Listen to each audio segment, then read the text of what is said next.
Boa tarde para este quarto e último painel. Lei de Proteção de Dados Pessoais, Lei Federal número 13.709 de 2018, aspectos práticos para implementação nos municípios. Conforme a informação da doutora Milene, o doutor Daniel Falcão, que seria o coordenador por motivos de agendas em São Paulo, motivos ali, a sua vontade não pôde comparecer, convidaremos em sua representação o coordenador de mesa, Fábio Roberto Vieira. Doutor Fábio, por gentileza.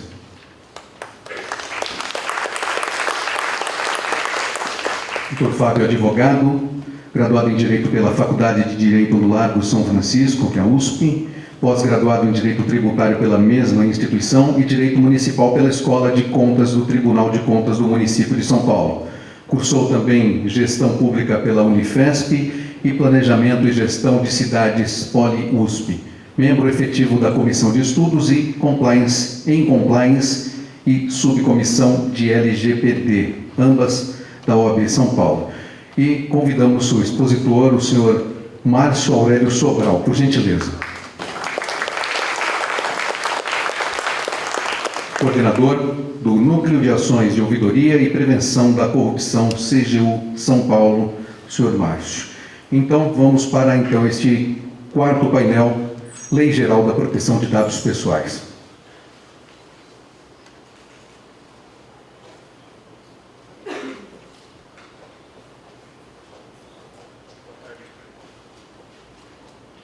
Boa tarde a todos.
Boa tarde a todos, é um prazer estar aqui coordenando essa mesa.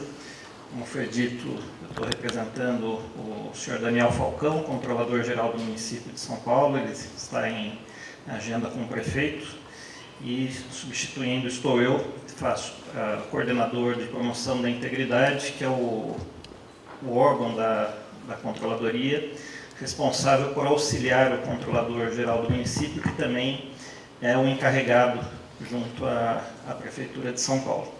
Então, para falar sobre o tema LGPD, implementação, desafios de implementação nos municípios, eu vou passar a palavra para o Dr. Márcio Sobral, um grande parceiro da Controladoria Geral do município.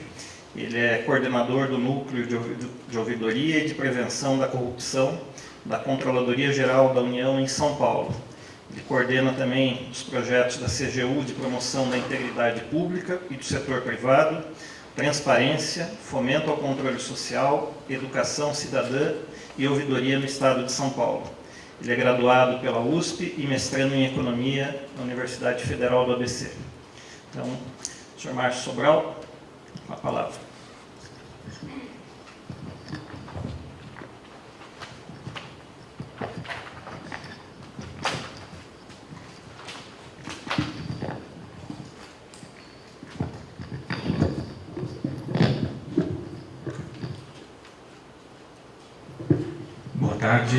Boa tarde a todos. O pessoal está bem desanimado. Boa tarde. Esse aqui é o último seminário, o pessoal já está cansado. Agradeço o Fábio. O tema que me foi pedido pela Milene, a gente tratar da Lei Geral de Proteção de Dados. E antes da gente entrar na legislação brasileira, é importante que a gente entenda um pouco do contexto da proteção de dados, da privacidade, no mundo globalizado, no mundo tecnológico que a gente está vivendo.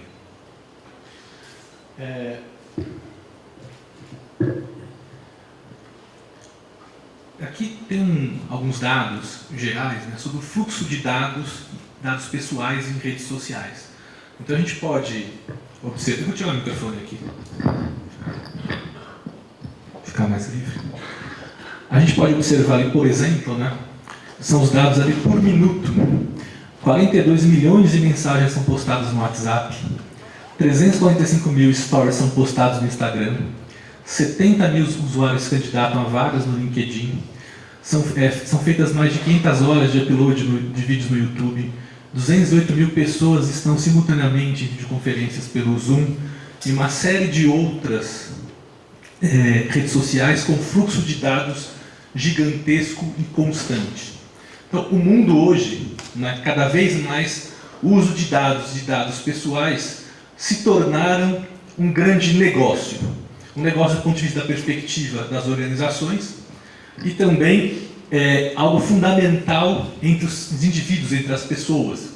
Não dá para a gente se imaginar, acho que aqui tem gente bem jovem que talvez tenha pego já uma fase muito tecnológica, mas tem muita gente um pouquinho mais de idade como eu, que passou esse processo de transição, mas a gente não consegue se perceber, né, a gente atuando enquanto pessoa, mesmo, no dia a dia, enquanto servidor público, enquanto cidadão, sem o uso de informação, sem o uso de dados, sem o uso de tecnologia. Do mesmo instante que isso te traz uma série de benefícios, também te traz uma série de implicações, traz uma série de riscos. Dentro desse contexto, portanto, é necessário se pensar nos direitos das pessoas às quais as informações se refiram, né, que são os chamados titulares de dados. E dentro desse contexto, os dados, principalmente os dados pessoais, que são digitais ou estão em ambiente digital, né, são nato digitais ou foram digitalizados, eles passaram a ser objeto de uma série de crimes cibernéticos, uma série de tentativas de coletar esses dados, os objetivos mais variados. Né? Tanto a coleta do dado, muitas vezes de maneira legítima, de grandes organizações que vivem em função dos dados. Então a gente tem esses grandes players mundiais aí, né? Google, Amazon, Microsoft e tal, que vivem e necessitam do seu próprio negócio de coleta de dados pessoais. E você tem também ali uma série de atividades que são ilícitas e também buscam esses dados pessoais, com objetivos de sequestrar dados e pedir resgate dos dados, com o objetivo de interromper e parar o funcionamento de sistemas. Então a gente vive num contexto em que os dados de maneira geral, especificamente os dados pessoais, eles têm um grau de atratividade muito grande, seja para atividades lícitas, seja para atividades ilícitas. O nosso país em especial tem sido nos últimos anos uma vítima muito grande do sequestro de dados. Vocês devem acompanhar a imprensa, né? Várias vezes tem notícias de milhões de dados brasileiros estão disponibilizados lá por um site das Ilhas Seychelles, por uma outra organização que sequestrou, um outro grupo de hackers que sequestrou dados. Tem uma série desses crimes acontecendo. Pois bem, se a gente for imaginar a administração pública ela tem dentro dos seus registros sistêmicos ou nos seus processos uma série de informações, uma série de dados. Então, a mesma atratividade que muitas vezes se vê no setor privado, também vai ter essa mesma atratividade por coletar dados no setor público. Isso traz para a gente, enquanto servidor público, uma obrigação que independeria até da própria LGPD. A lei ela vem regular esse processo do uso, da disponibilidade dos dados pessoais, mas, independentemente disso, né, já havia aí a possibilidade de reparações civis, por exemplo, para quem fizesse mau uso dos dados. A LGPD, por favor. E a LGPD está num contexto internacional de várias outras legislações. Principalmente, ela bebe na fonte, ela é muito próxima à legislação da União Europeia, que é o GDPR, que é uma legislação em que os princípios e que os próprios regulamentos são muito parecidos com a Lei Geral de Proteção de Dados brasileira. No entanto, há também outras legislações. Há o CCPA da Califórnia, os Estados Unidos têm ali a questão da independência dos estados, então há até uma legislação geral do governo central americano mas que ela não é tão detalhada, e sim o CCP é muito parecido também em termos de princípios com a legislação brasileira. Há a Lei General de Proteção de Dados Personais do México, há a PIPEDA do Canadá, e assim várias outras legislações mundo afora, tratando de proteção de dados pessoais e tratando de direitos dos titulares, que são as pessoas às quais esses dados se referem. Por favor. Esse aqui é um mapinha, né, do grau de adequação dos países no mundo à legislação de proteção de dados pessoais. Então a gente tem ali, principalmente na Europa, legislação mais rígida, uma tradição europeia de proteção do cidadão, do indivíduo, já uma tradição nesse sentido. Você tem alguns países ali que você não tem nenhum tipo de legislação. Tem internet aí no computador de vocês? Clica naquele mapinha do mundo ali, por favor. Deixa eu rodar ali. Ali é um site, na verdade, que pode selecionar como primeiro país ali, Brasil, e pode comparar, por exemplo, com o México aí. Então ali você vai ter ali um site, né, em que os organizadores eles colocam ali uma série de informações. Você pode ter também verificar qual a legislação que tem nesses países, comparar entre os países. É uma fonte bem interessante para se conhecer. Se puder escolher como segundo país qualquer país, pode ser o México. No segundo país. Não, você já escolheu o Brasil, no segundo ali, ó, compare to. Aí, isso. Você pode colocar o México e depois você aperta o Go ali. E aí você vai ter as legislações. A gente vai encontrar ali o que é que a gente tem na nossa Constituição, o que é que a gente tem na Lei de Acesso à Informação, o que é que a gente tem na Lei de Proteção e Defesa do Usuário de Serviços Públicos e, principalmente, o que é que a gente tem ali na LGPD.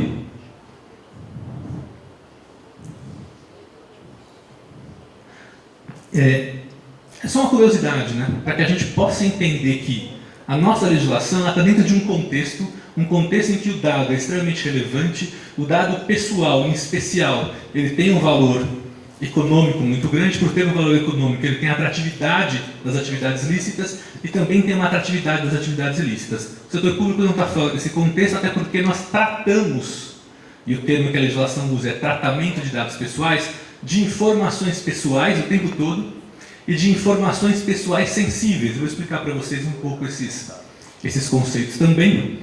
Você pode voltar à apresentação e passar, por favor? Você pode passar. Então,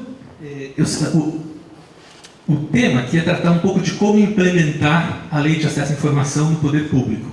No entanto, como é um grupo bastante heterogêneo, é importante que a gente tenha alguns conceitos para padronizar e a gente conseguir compreender como é que a gente faria uma proposta de implementação da Lei Geral de Proteção de Dados. Então, qual é o objeto dessa lei?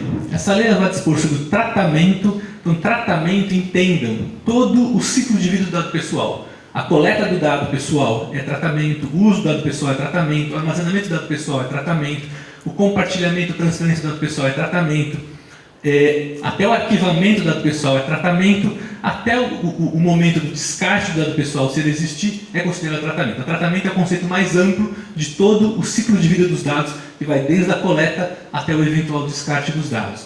E ela diz o seguinte, então, que é o tratamento feito de dados pessoais, inclusive nos meios digitais, por pessoa natural ou pessoa jurídica.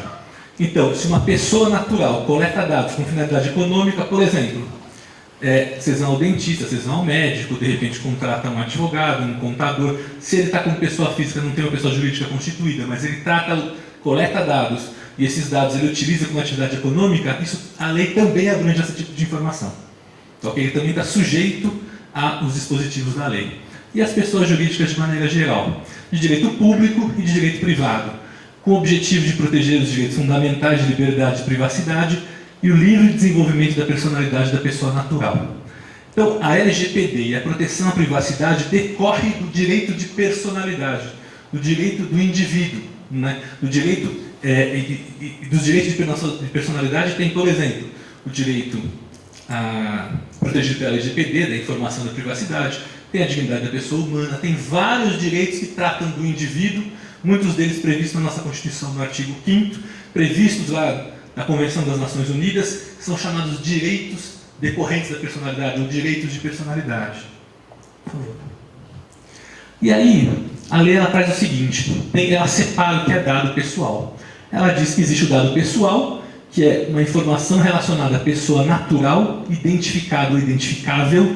Então, a informação que se refere ao indivíduo, que objetivamente diz quem ele é.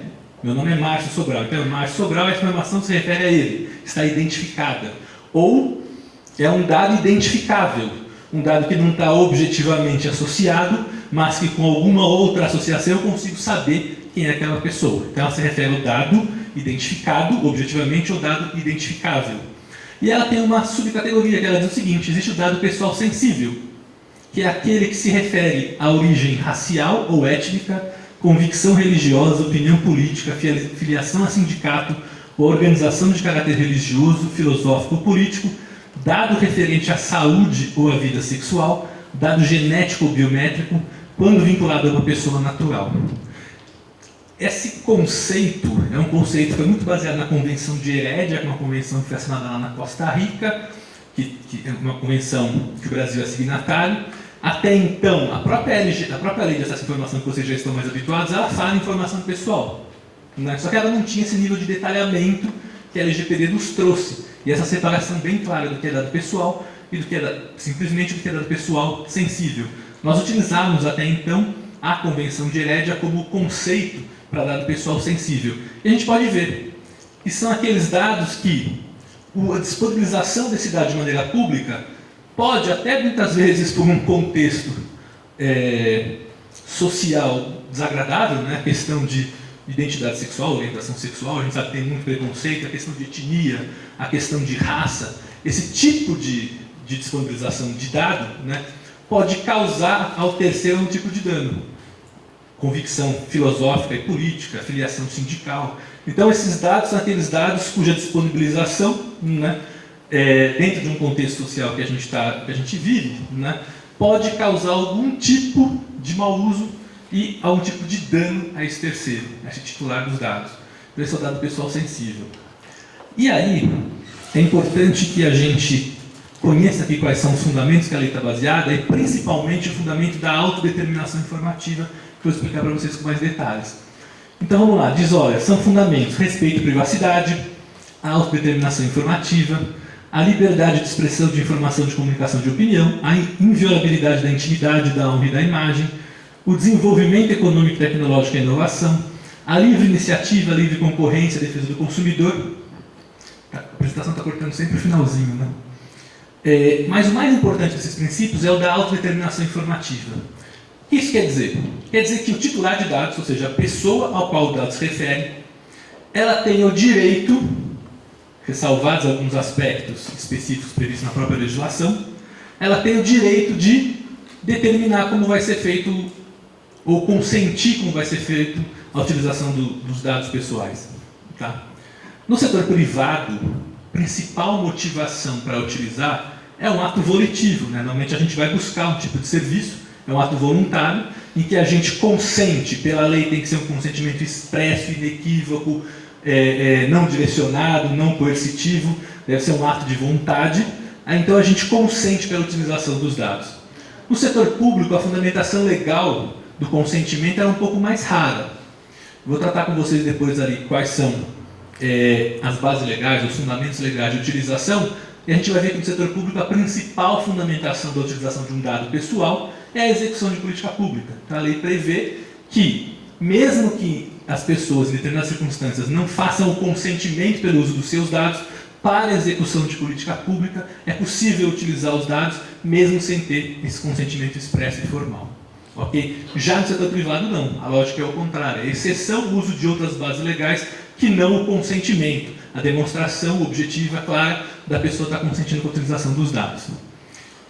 Aí só alguns, a lei não detalha ali o que é o princípio da determinação informativa, mas a gente pode, pela doutrina, entender o seguinte, que é a faculdade que tem cada indivíduo de obstar a intromissão de estranhos em sua vida privada e familiar, assim como de impedir-lhes o acesso a informações sobre a privacidade de cada um, e também impedir que sejam divulgadas informações sobre esta área de manifestação existencial do ser humano.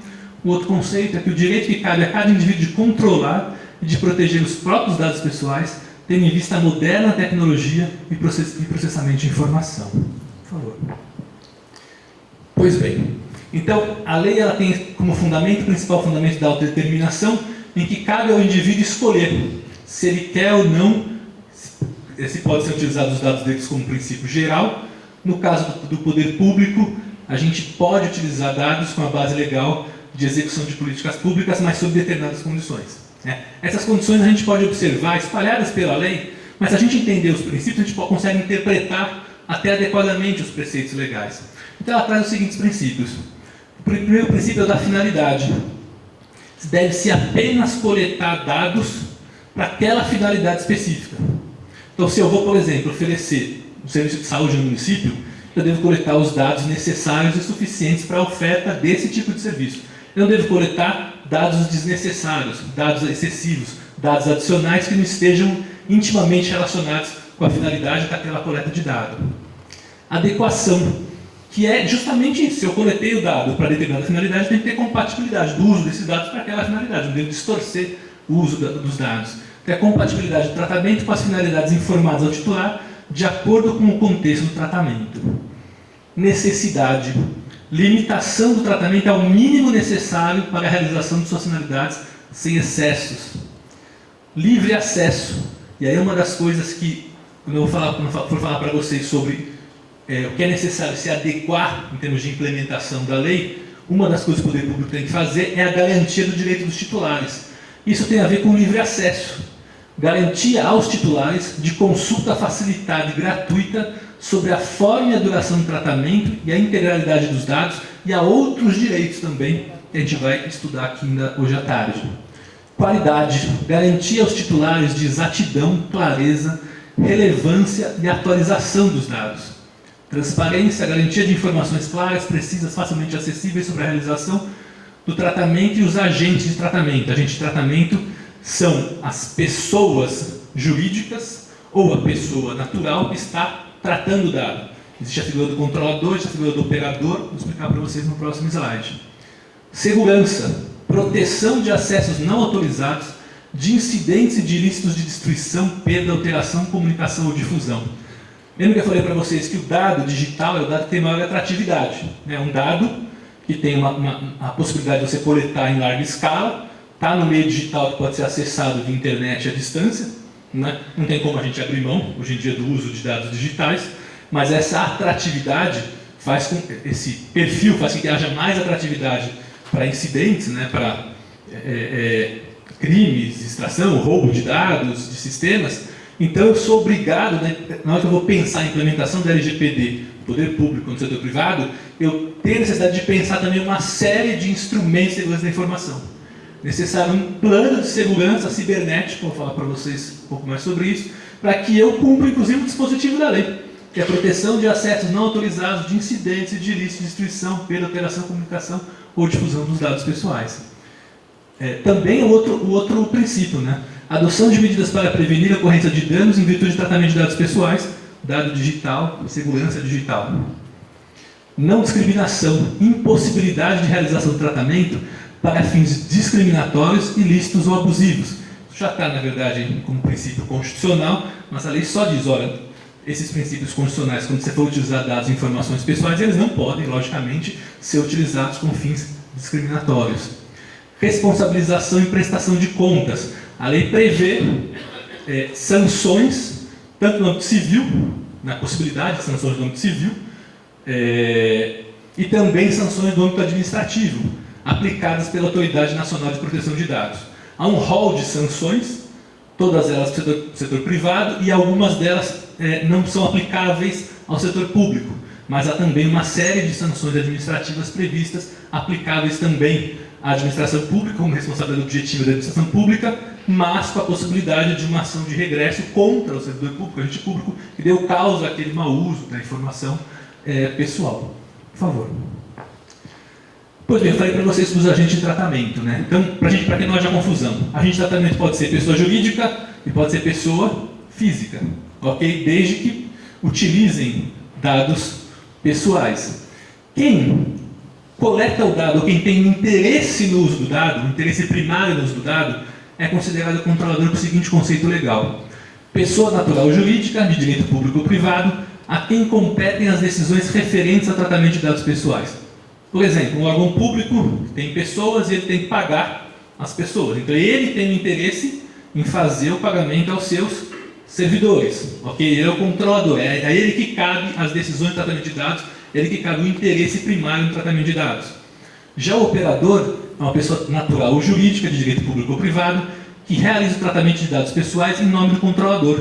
Por exemplo, nesse mesmo contexto, se a folha de pagamento está sendo gerida, por exemplo, uma empresa terceirizada, essa empresa terceirizada que faz a gestão da folha de pagamento, ela está agindo em nome do interesse do controlador, mas ela tem acesso aos dados pessoais dos agentes públicos, por exemplo, fazer o pagamento, ela é operador de dados. Responsabilidade é solidária do operador de dados em relação aos dados que ela está tratando, que ele está tratando. Ok? Então existe a responsabilidade do controlador, mas o operador tem uma responsabilidade solidária. Ok? Ele só pode se excusar da responsabilidade solidária se ele tiver cumprido as regras da LGPD, se ele tiver cumprido as regras contratuais. Se não, responsabilidade solidária. Por favor. Aqui dois conceitos importantes. O primeiro conceito da anonimização. E aí a lei tem um artigo que ela diz o seguinte, que essa lei não é aplicável aos dados anonimizados. O que são os dados anonimizados? Os dados anonimizados são aqueles dados que, inicialmente, estão vinculados a um indivíduo de forma que o identifique objetivamente ou que possa identificá-lo, ok? Mas que recebe algum tipo de tratamento ou modificação de forma que haja uma desassociação da informação com o indivíduo, de uma forma que não se possa, por fazer o processo transverso, novamente vincular. Tá, ok? Então, o dado, inicialmente, ele está vinculado ao indivíduo de forma objetiva ou que possa identificá-lo. Esse dado, essa informação sofre uma modificação, desassocia e eu não consigo voltar à condição original de associação. A lei diz que o dado anonimizado não é tratado pela Lei Geral de Proteção de Dados. Inclusive, a lei incentiva a, quando não for necessário, manter a vinculação do indivíduo ao dado, que se faça a anonimização. Inclusive, um dos direitos do titular de dados é pedir a anonimização dos seus dados. Já a pseudonimização é pseudonimização. Muita gente escreve pseudo-anonimização. Eu já vi em documentos oficiais pseudo-anonimização, mas seria o pseudo, mas o A, né, seria um contraditório. Então é pseudonimização.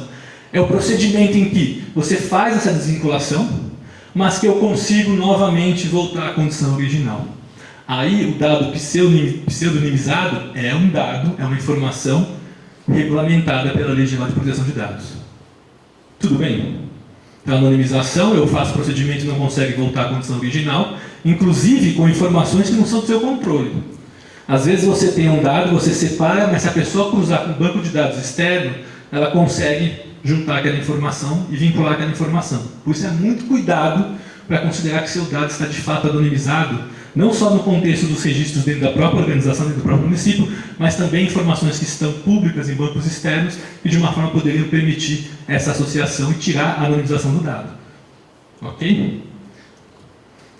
E outra coisa muito importante que a gente tem em mente é que a LGPD não revogou, não alterou explicitamente nem tacitamente a Lei de Acesso à Informação nem a Lei de Defesa do Usuário de Serviço Público. A lei já previa, já tinha lá a proteção da informação pessoal. Ela diz lá que a informação pessoal não pode ser repassada e que ela tem uma proteção que deve durar pelo menos 100 anos. É o que já estava lá. Algumas pessoas têm usado a LGPD, principalmente em relação a dados pessoais, a dados funcionais de agentes públicos, que não são protegidos pela privacidade, para fazer a alegação de que a LGPD teria revogado alguns dispositivos da lei. Isso não aconteceu. Tá, ok? Tratam, em algum momento, tangenciam o mesmo objeto, quando trata de informação pessoal, mas as outras informações que se referem a agente público, mas em relação à sua atividade enquanto agente público, não tem o mesmo tipo de proteção, ou não tem proteção prevista na LGPD. Tá bom? Então é importante deixar isso bem determinado. Por favor. Ok, então só um contexto para vocês entenderem, a lei não teria como a gente exaurir todos os dispositivos da lei aqui mesmo, né? Nosso objetivo é tratar um pouco de, ok, então como é que eu vou implementar a LGPD no município? Tem alguns passos propostos aqui. A gente tem que pensar em governança, Quando eu penso em governança dentro do município, eu preciso nomear o encarregado de dados, ou DPO, como o setor privado fala. O encarregado de dados é uma pessoa, um indivíduo, né, que é responsável pela gestão, implementação, capacitação de pessoas. Ele tem atribuições específicas previstas na lei e pode também receber outras atribuições, por uma regulamentação municipal, por exemplo. Então, a figura é o responsável principal pela gestão dos dados pessoais dentro da administração pública. É necessário complementar a lei, fazer uma regulamentação para operacionalizar, atribuindo responsabilidades dentro do município. É necessário um plano de segurança da informação e atribuição de responsabilidades. O segundo momento é o mapeamento de dados. Mapear dado significa o seguinte: ok, eu tenho dados, eu sei que eu tenho dados no meu município, mas eu sei exatamente como é que eu coleto, como é que eu uso, como é que eu armazeno, onde é que eu armazeno, se eu transfiro, para quem eu transfiro. Se é um terceirizado, uma empresa que eu transfiro dados, por exemplo, na questão da folha de pagamento, quando eu transfiro, há cláusulas contratuais que me protejam, por exemplo, que obriguem ele a fazer adequadamente o uso dos dados pessoais ser passados. Então eu só consigo saber o fluxo dos meus dados, como é que eu utilizo os dados e quais são os riscos na utilização desses dados se eu fizer um mapeamento desses meus dados. E aí você tem duas formas de pensar o mapeamento. A melhor, mais trabalhosa, que é mapear por processo. Depois eu vou mostrar para vocês, vou deixar com vocês também uma planilha de mapeamento de dados, né? E eu posso mapear também por sistema.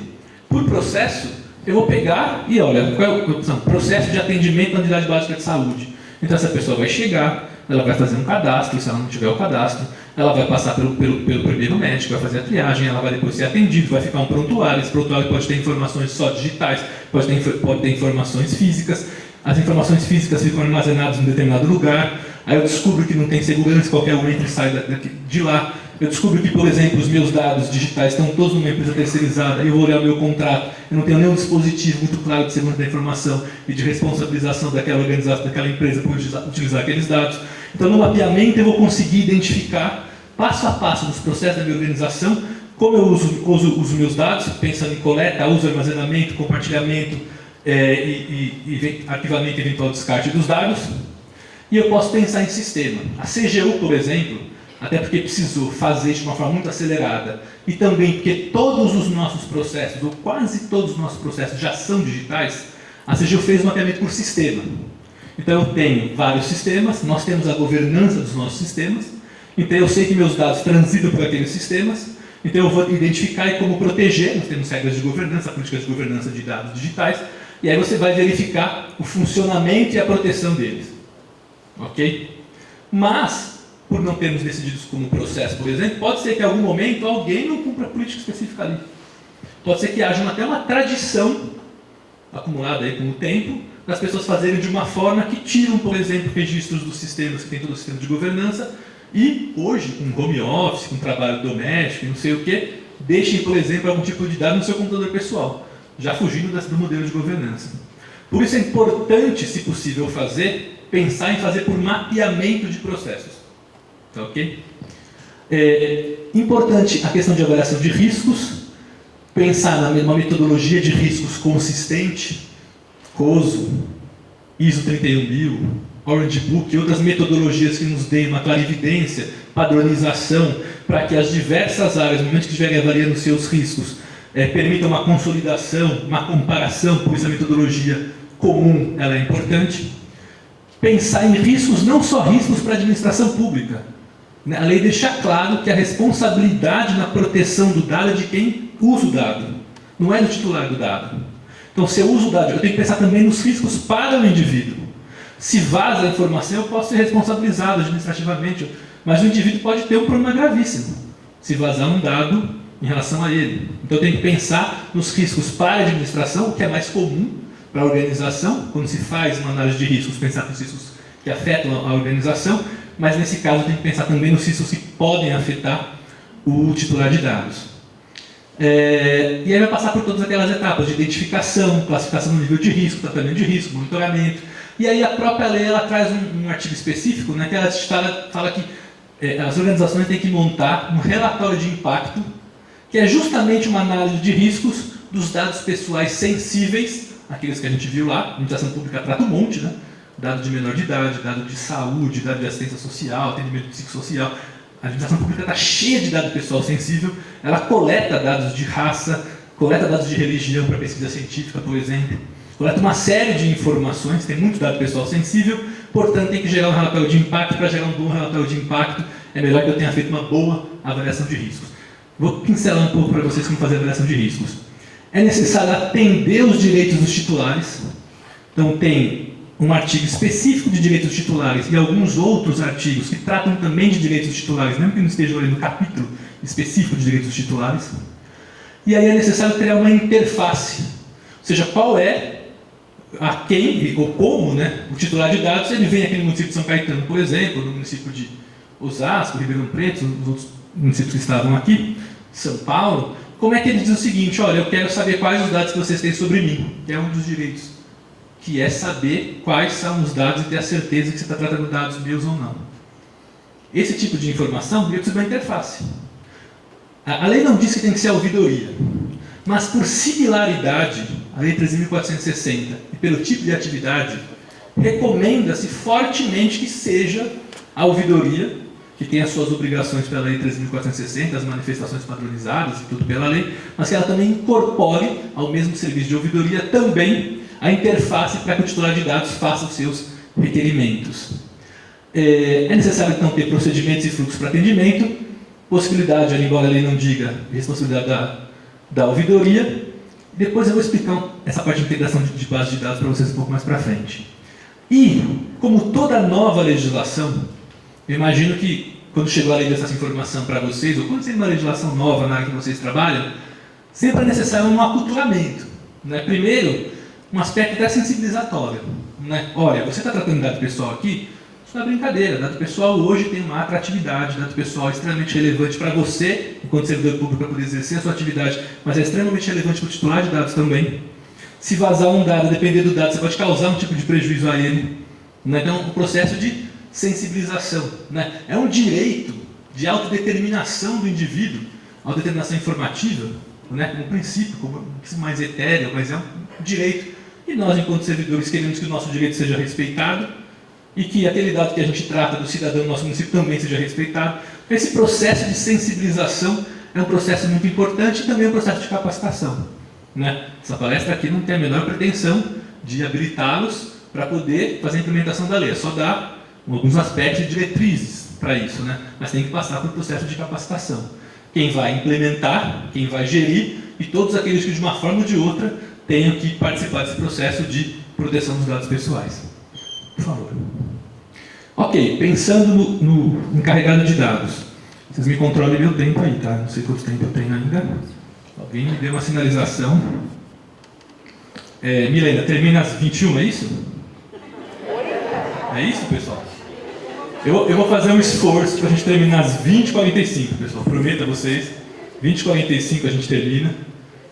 Ok? Então vamos lá. Na parte de governança encarregado de dados. Definir cargo como função e nomear o titular como encarregado de dados. São Paulo, por exemplo, eu estava lendo a regulamentação do município de São Paulo, é o controlador. Ele é o encarregado de dados do município de São Paulo. Ok? Não é a figura do Daniel Falcão, não é o Daniel Falcão especificamente, é a figura do controlador, sempre que substituído. Enfim, quando o Daniel for fazer outra coisa, vai ser o próximo controlador que vai assumir aquela posição. Ok? É obrigação legal, é importante definir um cargo que tenha similaridade com o tipo de atuação. Escolher o controlador faz sentido. Escolher alguém de planejamento, secretaria de gestão, que seja, faz sentido. Agora eu pegar e colocar encarregado de dados alguém que, na verdade, não tem menor familiaridade com o tipo de tema, de assunto, provavelmente eu vou ter dificuldades. Embora a lei não determine quem tem que ser o cargo, que tem que ser encarregado de dados. Interessante também, cargo com poder decisório e interlocução com a alta administração. Não adianta também eu pegar encarregado de dados e atribuir uma responsabilidade para alguém que não possa decidir. Porque ele tem que ficar o tempo todo pedindo a bênção de uma estrutura hierárquica enorme para conseguir tomar algum tipo de decisão em termos de implementação, de resposta aos titulares, de definição de base legal de tratamento. Ok? E aí ele tem atribuições específicas na lei, que são esses 4 incisos, mas, como é o caso lá do controlador do município de São Paulo, tem outras atribuições colocadas lá. Tem atribuição de coordenar o mapeamento de dados, tem outras atribuições, além dessas atribuições específicas da LGPD, que são aceitar reclamações e comunicações dos titulares, prestar esclarecimentos e adotar providências, receber comunicações da Autoridade Nacional e adotar providências. A Autoridade Nacional, a Autoridade Nacional de Proteção de Dados, que foi criada essa autoridade, foi nomeado lá um responsável por essa autoridade, que é um órgão do Poder Executivo Federal. Orientar funcionários dos contratados da entidade a respeito das práticas a serem tomadas em relação à proteção de dados, executar as demais atribuições determinadas pelo controlador estabelecidas em normas complementares. Aqui o controlador não é o controlador da controladoria, tá? Aqui é o controlador do dado. Em última instância é a prefeitura, é a secretaria, vai depender de como for ser feita a gestão e a divisão de responsabilidades dentro dos municípios de vocês. Tá? Eu posso atribuir a função ao controlador ser encarregado de dados, né, controlador da controladoria, mas a prefeitura é o controlador dos dados. Tudo bem? Só uma questão semântica importante aí. Área gestora. Qualquer atividade, se você quer que de fato ela dê certo, é necessário atribuir responsabilidade a uma área de gestão. Ser uma área gestora desse processo. Mesmo que não seja a única função exclusiva daquela área, ela pode acumular outras funções.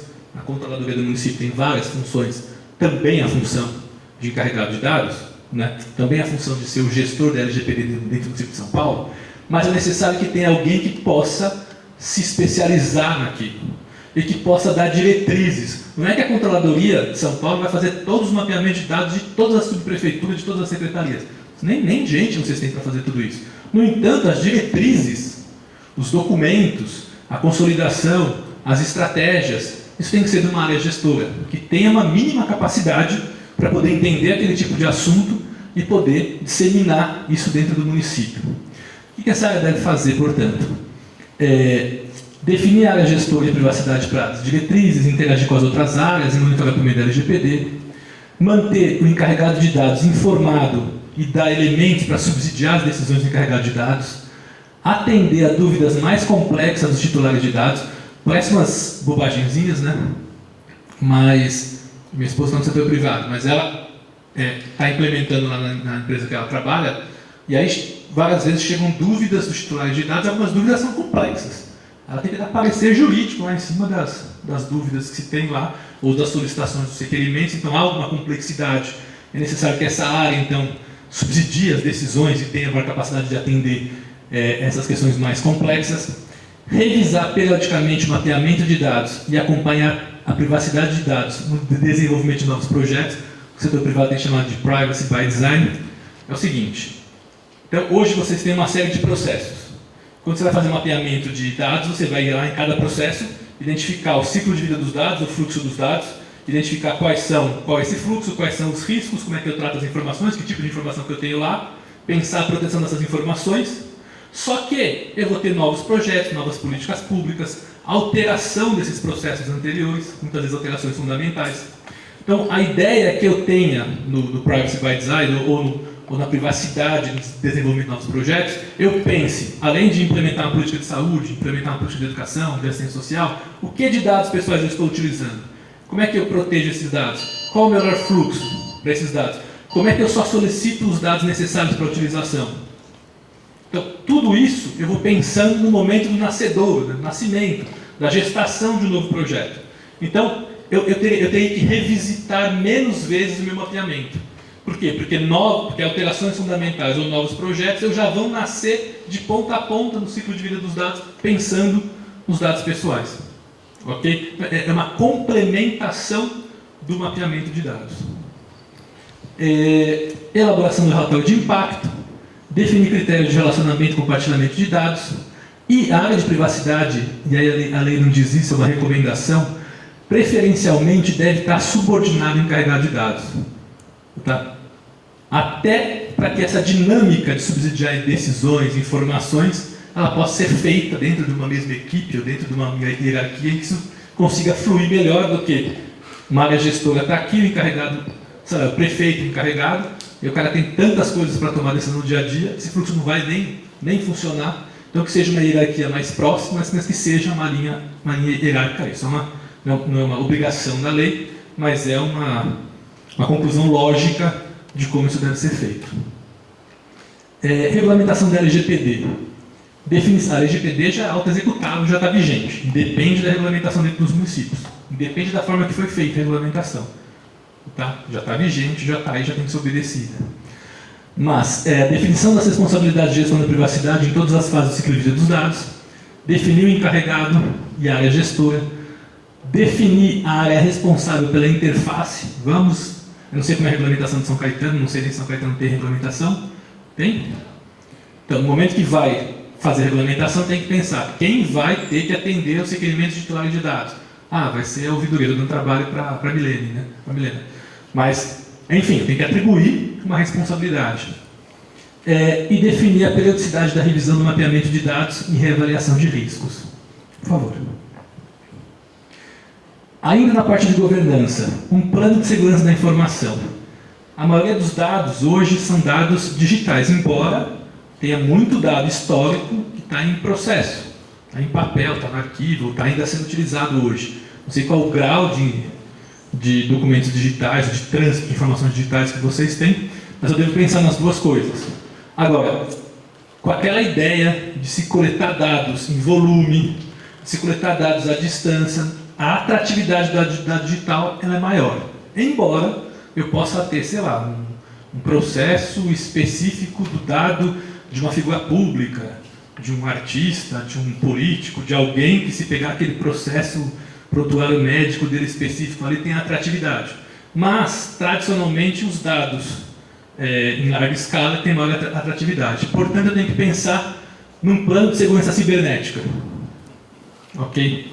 Eu sei que é mais difícil para a administração pública, eu sei que falta orçamento, eu sei que muitas vezes a administração pública não contrata pessoas próprias para poder fazer, inclusive, os termos de referência dos contratos. A administração pública federal, por muito tempo, foi muito dependente dos prestadores de serviço. E não tinha gente nem para conseguir criar bons modelos de termos de referência, de contrato, para saber o que contratar. Ficava muito refém da empresa terceira. Tá ok? Então, o ideal é que tenha essa capacidade para poder, inclusive, contratar o terceiro que vai desenvolver esse sistema, ou que vai hospedar o dado pessoal. Eu sei dessa dificuldade, mas é algo que precisa ser, ao máximo possível, mitigado esse tipo de problema, limitado esse tipo de problema. É interessante que se tenha criptografia de armazenamento e transmissão de dados pessoais. Então, se os dados estão criptografados, embora seja possível tirar a criptografia dos dados, é mais difícil. Hoje você tem alguns níveis de criptografia que são bem fortes, difíceis. Então, se eu faço o arquivamento desses dados e eu faço o trânsito desses dados de forma criptografada, eu tenho uma chance menor de que eles sejam roubados esses dados, alterados esses dados. Um plano de gestão de incidentes, em caso de phishing, de ransomware, de malware, enfim. Gestão de acessos, inserção, retirada e transmissão de informações. É muito comum, um monte de gente que nem precisa do perfil de acesso a um sistema, porque ele só vai fazer uma pequena parte daquele processo, daquele fluxo, ele ter acesso a todas as transações do sistema. E aí você cria um grau de suscetibilidade para o seu sistema, ou para aquelas informações contidas no seu sistema. Então é necessário pensar muito bem quem precisa ter acesso a que tipo de informação para exercer a atividade dele. Se ele não precisa, não há razão de ter acesso a todos os dados dentro de um sistema, que aumenta o risco. O indivíduo ainda é um risco, né? Tem o risco do próprio sistema, da proteção do sistema, inerente ao sistema, mas o indivíduo que opera o sistema também, a depender do caráter, enfim, você tem esses riscos também. Criar política de uso de recurso computacional portátil. São Caetano, não sei se vocês entraram em home office, no forte da pandemia ali? Não. Permaneceram no home office? Não. Tem, assim, o caso da CG, por exemplo, a gente já tinha uma política de teletrabalho, política de home office antes da pandemia. Ela se intensificou e ela veio para ficar. A gente vai ter um trabalho, possivelmente um trabalho híbrido, então é importante, né, que a organização tenha proteção computacional portátil, né, dos computadores que as pessoas vão utilizar, pensar também esse processo. Plano de segurança de dados físicos, principalmente quem ainda tem muitos dados físicos em arquivo ou transita hoje ainda muitos processos, precisa pensar não só dos dados digitais, também nos dados físicos, embora o grau de atratividade seja menor. Procedimento de avaliação de vulnerabilidades de ambiente e pen test. Aqui eu acho que é difícil, mas o que é isso? É contratar terceiros para fazer testes de vulnerabilidade no teu sistema. São empresas, hackers, no sentido positivo da palavra, né, que ficam testando vulnerabilidades nos sistemas, identificando as fragilidades para depois fazer as correções. Tá ok? Então, isso aqui é um resumo do que poderia ser ali Deu uma bela desformatada aí no arquivo ali, total. Mas enfim. Mapeamento de dados, ou data mapping, como tem sido falado. O que é o data mapping? É uma solução para que as organizações possam criar um mapa do fluxo de dados, de modo que se possa ter uma visão unificada do inventário de dados e como esses dados foram planejados para estar em conformidade com a Lei Geral de Proteção de Dados. Aquilo que eu falei, é o ciclo, é o processo ou o sistema, eu faço um mapeamento e identifico lá como é que eu uso, identifico inclusive as fragilidades para poder fazer uma avaliação de riscos. Tá? Aqui deu uma desformatada total, aqui acho que não tem... Acho que a versão que eu usei não tem compatibilidade com a versão que vocês estão usando aí, mas é o ciclo, né? Perdeu as setinhas de ciclo, coleta, uso, armazenamento, compartilhamento e descarte, de forma sintética, é o ciclo de vida dos dados, o mapeamento tem que pensar nesse fluxo de dados. Ok? Pode passar, por favor. Tá.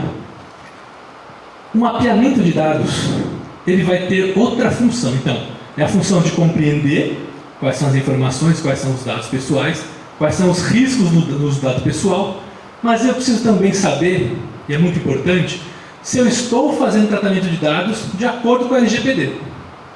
O que a gente chama de bases legais. Eu preciso saber quais são dos artigos, dos incisos ali, em que me permitem usar os dados, se efetivamente eu estou utilizando esses dados de acordo com a legislação, em conformidade com a lei.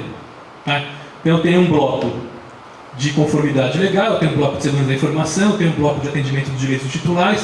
O mapeamento de dados ele vai acabar servindo para entender riscos, entender fragilidades, mas também saber se eu estou usando bases legais adequadas. Lembra que eu falei para vocês que consentimento é a base principal do setor privado. As pessoas normalmente vão buscar, não são forçadas, vão buscar o tipo de serviço, e aí eles não têm a base legal, por exemplo, política pública, e aí eles têm que pedir o consentimento das pessoas.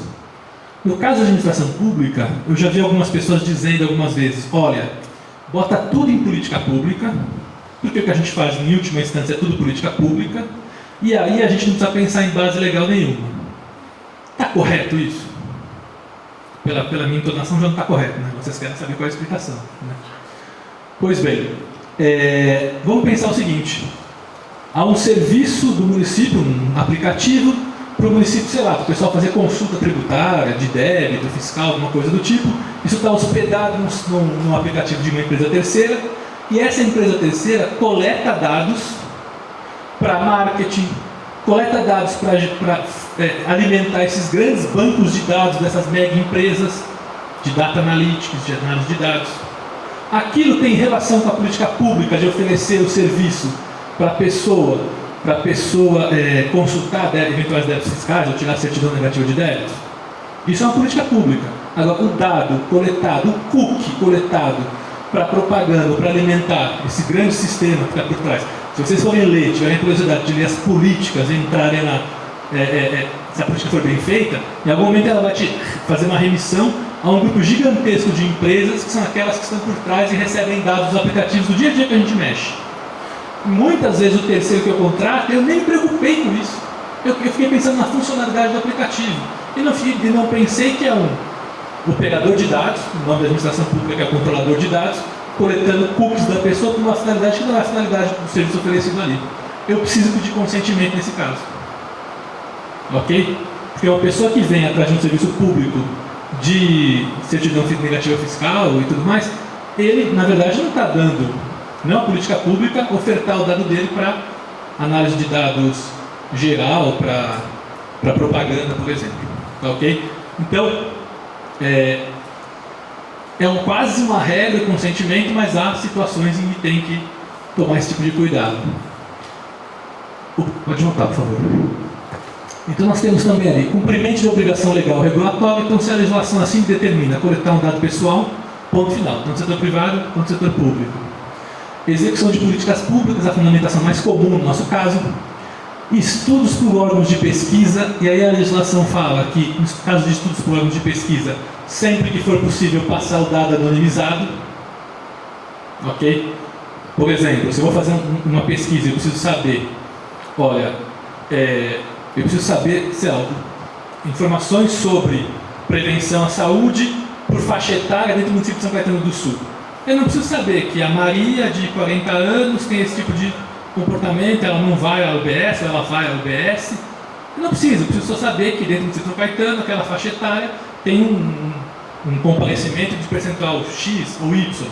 Eu posso tratar esse dado de forma anonimizada para pesquisa científica. Então, sempre que possível, eu anonimizo o dado e, inclusive, não tem todas as outras obrigações da LGPD, porque dado anonimizado, a LGPD não trata deles.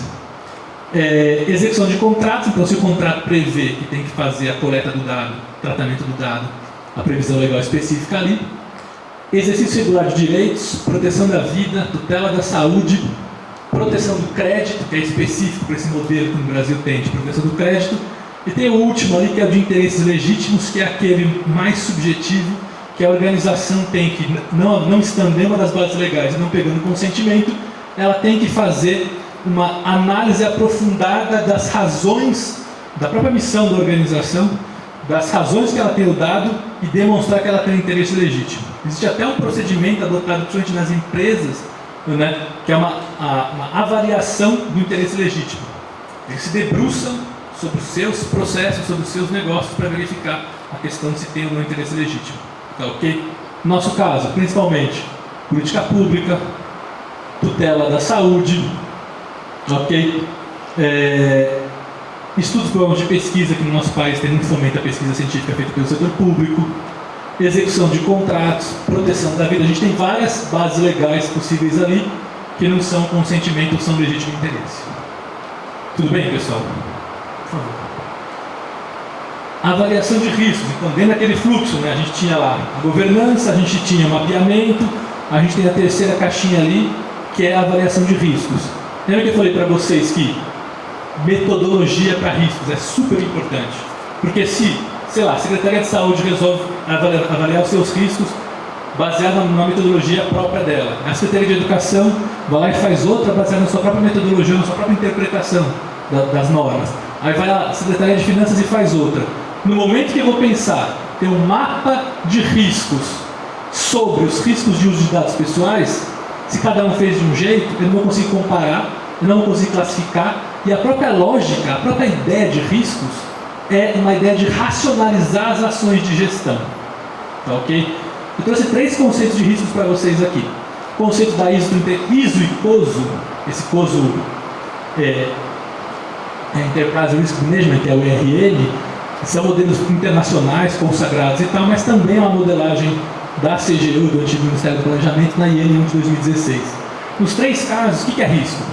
Risco é um evento incerto, eu não tenho certeza se ele vai acontecer, mas se ele acontecer, ou como a gente chama, se ele se materializar, ele vai impedir, ou atrapalhar, ou minimizar o atingimento dos objetivos daquela organização. Ok? Então eu posso pensar, por exemplo, em riscos na área da saúde. Eu tenho um projeto de ampliação da saúde da família, saúde preventiva da família, eu tenho uma ideia de ter uma cobertura populacional de 70%, e eu vou contratar equipes, eu vou construir mais UBS, eu vou montar estratégia, eu vou contratar uma organização social, sei lá, qual tipo de gestão que vocês fazem aqui. E se tiver problema na contratação, se eu tiver problema na contratação de pessoas, se eu tiver problema na execução, problema na licitação, são riscos que vão atrapalhar a consecução dos meus objetivos. Se a gente traz essa lógica aqui para a parte de proteção de dados, eu tenho o objetivo de atender os direitos titulares, eu tenho o objetivo de não permitir vazamento, eu tenho como objetivo coletar os dados necessários, não dados adicionais. Eu tenho como objetivo uma série de coisas, então eu preciso avaliar quais seriam os fatores, as incertezas que, se acontecendo, podem atrapalhar o alcance, a consecução desses objetivos previstos na LGPD ou outros objetivos que a administração adotar na área de proteção de privacidade de dados. E aí é interessante, então, que eu use metodologias. As três principais são essas, ISO e COSO, e também tem a IN da CGU como referência, embora a IN da CGU ela seja praticamente o modelo de COSO. A diferença é que esse COSO teve uma atualização em 2017 e a legislação da CGU é de 2016. Então, era até o COSO 2016, exceto algumas alterações no modelo 2017. Tá? Por favor. Rapidamente, não é o objeto do nosso aqui, mas o que é esse processo? Nesse processo, eu vou primeiro identificar quais são os riscos. Então eu tenho risco por quê? Porque eu tenho um sistema, mas as pessoas baixam dados e colocam no computador pessoal. Risco, tirei do meu sistema de governança. Os médicos, quando eles vão fazer um diagnóstico, eles vão lá, tiram uma foto do exame e passam no WhatsApp para o outro médico. Risco. Eu tenho dado lá das minhas crianças, dos menores que tem ali, a professora leva, guarda tudo no computador dela, fica tudo lá disponível. Risco. Tem uma série de riscos no proteção do direito aos titulares. Eu só vou conseguir identificar com mapeamento de dados. Ok? E aí o que eu faço? Eu identifico esses riscos. Primeira questão. Onde estão os riscos e quais são os riscos? Um segundo momento, eu preciso classificar esses riscos. Classificar significa qual é o nível do meu risco.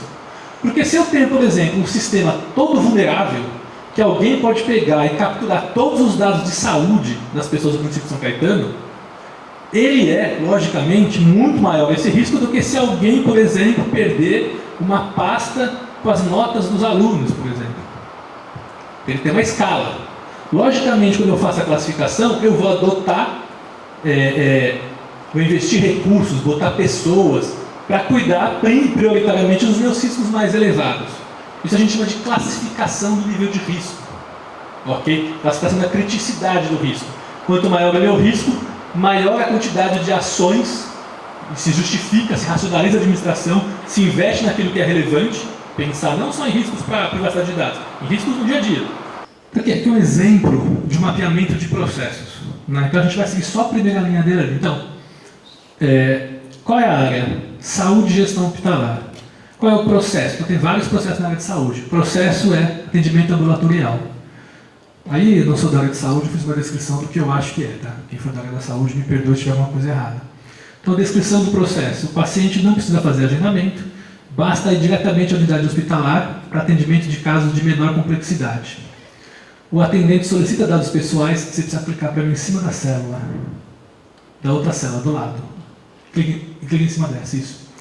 De dados pessoais para cadastro do paciente e aí já começa a fazer o atendimento. Ok? Ele coleta uma série de dados pessoais ali.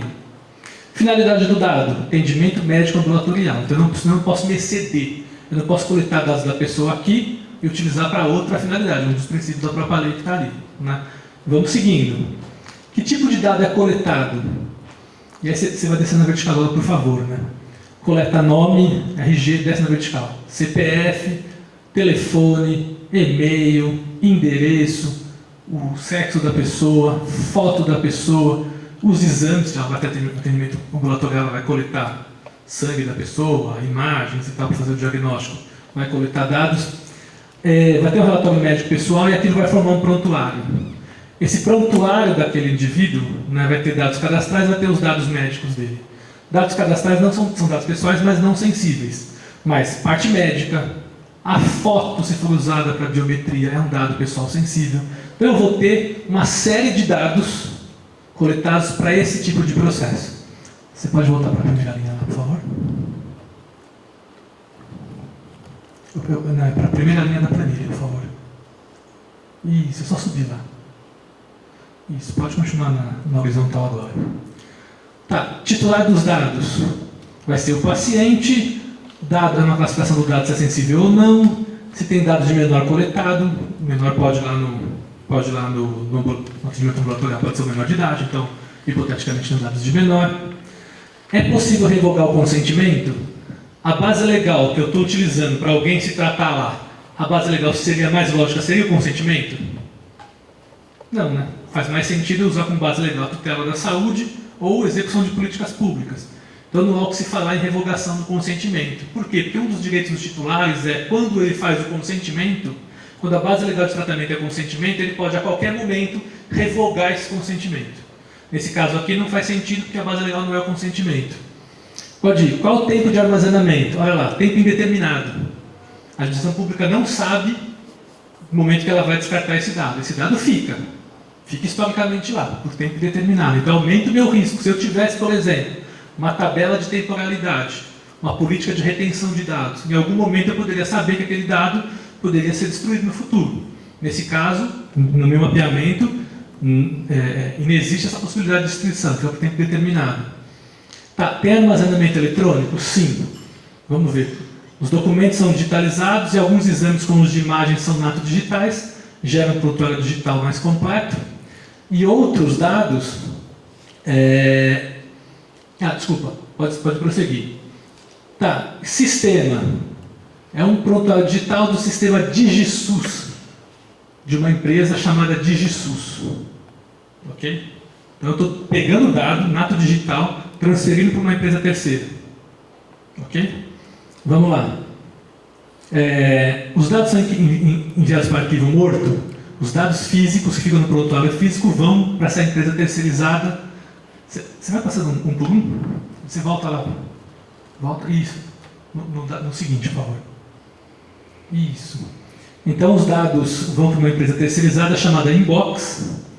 Os dados são compartilhados? São compartilhados. Sim. Pode passar para outro. Como é que eles são compartilhados? Por exemplo, os médicos consultam outros médicos por WhatsApp e e-mail para fazer o melhor diagnóstico. O prontuário físico vai para a Inbox, o prontuário digital vai lá para a DigiSUS. Então, dentro do meu fluxo, eu estou transferindo para uma série de terceiros aquele dado pessoal que eu sou controlador, portanto, responsável primário por isso. De que forma os dados são compartilhados? Pelo WhatsApp, por e-mail, por malote ou registro diretamente em sistema. A transferência internacional de dados, aqui é uma pergunta importante porque a lei diz o seguinte: quando há transferência internacional de dados, eu só posso transferir os dados para um outro país ou um organismo internacional que tenha uma legislação com os mesmos princípios de proteção e similaridade à própria LGPD. Caso contrário, eu preciso ter consentimento da pessoa para transferir os dados pessoais. Se não houver consentimento, eu ainda preciso que o meu contratado, aquela empresa que vai receber os dados pessoais, não, aquela organização que vai receber os dados pessoais, tenha um vínculo jurídico comigo, um contrato em que eu preveja para ele uma série de responsabilidades de proteção de dados, como aquelas previstas na própria LGPD. Tudo bem? Então são 3 hipóteses. Transferir para um país que tenha legislação similar, transferir com o consentimento da pessoa, ou transferir para uma empresa ou organização que tenha no vínculo jurídico, no contrato, responsabilidades de proteção de dados, as mesmas que estão previstas na própria LGPD. Ok? Senão não posso transferir. Então seria aqui mais uma hipótese, talvez, de buscar o consentimento, mesmo sendo administração pública. Tá? Vamos continuar lá. Os dados pessoais são descartados? Não, nesse caso não. Quais as medidas de segurança adotadas? Então vamos lá. O prontuário físico, ele fica numa sala trancada. Os prontuários são transferidos para arquivo morto, ficam em armários fechados, em depósito da Inbox, com segurança 24 horas. E não há nenhum tipo de informação sobre aquela empresa de DigiSUS. Nenhum tipo de informação sobre a segurança cibernética do sistema deles, não há nada. Ok? E aí eu vou verificar também quais são as fragilidades. Então aquela minha sala, onde ficam os prontuários físicos, ela tem cópia de chave que fica distribuída para todo mundo. E durante o dia ela fica aberta. Então, é uma vulnerabilidade que eu tenho lá. Eu não tenho nenhuma informação, e olhando lá no meu contrato com a empresa terceira que cuida dos dados que ficam armazenados no prontuário eletrônico, não há termo de referência nem cláusulas que obrigassem a empresa a adotar procedimentos de segurança de dados pessoais. São muito genéricos ou não tem. Ok? Então eu teria até uma dificuldade de responsabilizar juridicamente por algum tipo de vazamento de dados se eu não fizer a previsão legal disso. Ok? Os dados podem ser anonimizados? Esses dados de histórico médico têm que estar vinculados à pessoa para esse processo. Pode ser que eu pegasse esses dados, anonimizasse e passasse para uma pesquisa científica. Ok, mas para esse processo de atendimento ambulatorial, eu não posso anonimizar os dados. E qual a base legal? Nesse caso, tutela da saúde e implementação de políticas de saúde. Com base nesse mapeamento, eu consigo entender como é que eu coleto o dado. Eu coleto o dado de cadastro lá quando ele chega, eu coleto o dado médico dele, dos exames, tem o laudo médico, vou coletando dados. Eu transfiro para terceiros, tanto dados físicos quanto dados digitais. Há proteção nesses dados? Não, eu tenho alguma proteção, mas muitas fragilidades. Transfiro para internacional, não transfiro, não tenho esse risco. Então eu vou mapeando todo o meu processo de forma que eu identifique o fluxo. Eu preciso repetir isso N vezes para os processos da prefeitura, para eu ter uma mínima segurança de quais são os dados que eu utilizo, qual é a base legal, por que eu estou utilizando. Naquela descrição das informações, a gente viu que era nome, e-mail, CPF, foto, não sei o quê. São dados razoáveis de cadastro para poder identificar a pessoa. Eu não estou usando dados de maneira excessiva. Mas se eu perguntasse, por exemplo, ali para a pessoa, não nesse processo específico talvez fizesse sentido, mas se eu perguntasse etnia, religião, faz sentido eu perguntar a religião da pessoa para fazer atendimento ambulatorial? Seria um dado excessivo. Então, quando eu faço esse mapeamento, eu verifico várias coisas. Conformidade legal, as bases legais da LGPD, o próprio fluxo, entendo o fluxo, que dado pessoal eu tenho, e entendo outra parte extremamente relevante, que são os meus riscos. Nesse nosso exemplo aqui, eu tenho risco na transferência do dado físico, do dado digital, muito risco. A atratividade do dado, um contrato sem cláusulas, um termo de referência que não especificou quais são os padrões de segurança que essa empresa terceira tem que ter sobre os dados. Os dados do prontuário físico ficam numa sala que todo mundo acessa o tempo todo, também há algum tipo de risco, menor, mas há um risco. Então, nesse mapeamento, eu consigo fazer 3 coisas. E ainda me serve para eu atender direitos dos titulares. Se a gente voltar para a apresentação. Esse mesmo slide, por favor.